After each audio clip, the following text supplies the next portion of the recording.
talk about that with our chief foreign editor, Rob Parsons, who joins me now. Rob, these are critical moments, aren't they, in Chad? I mean, France and the US obviously watching this very closely. Rebels, by all accounts, are still advancing on the capital there. I mean, could things spiral out of control?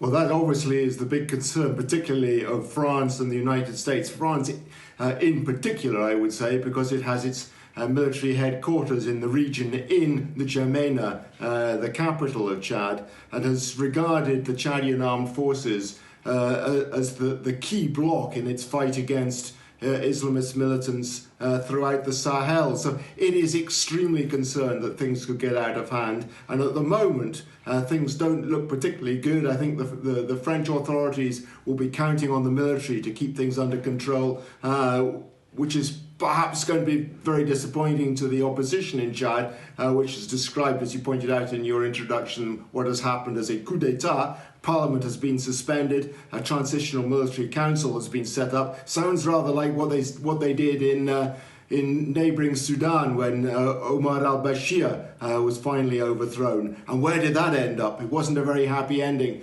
either for the military or for the people of Sudan. So, you know, the options don't look good. And at the same time, we have those rebels advancing from the north of the country. Not clear how that's going to end up. You know, there's an awful lot of uncertainty in Chad at the moment, and what's happening with the establishment of this transitional military council is not particularly encouraging for the development of democracy in the country, but from the point of view of stability is maybe the only option open.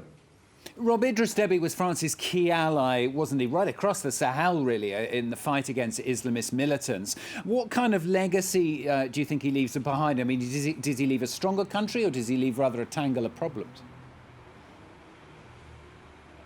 Well, you know, he came to power in a military coup. He was a military officer himself in 1990 and has fought a succession of attempts to overthrow him since then. And what he has done is strengthen the military in Chad. He's made it the most respected military across the Sahel. As I was saying earlier on, the French regard it as the Chadian military as the backbone of their efforts against Islamists in the region. But as regards the rest, you know, despite the fact that Chad ought to be a relatively prosperous country, you know, it's got oil resources, gold, uranium, you know, it really ought to have sufficient funds to have advanced the country in many respects, not least institutional advancement. The institutions in Chad are very weak.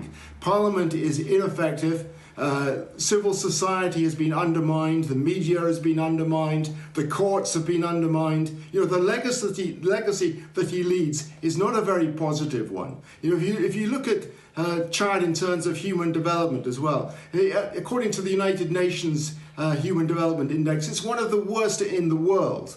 According to Transparency International, is one of the most corrupt countries in the world. 66% of the population are suffering from severe hunger. You know, this is not the record of a successful leader. So the legacy, despite the fact that the military is strong and effective, is not a good one. Rob, thanks very much. Rob Parsons, our chief foreign editor.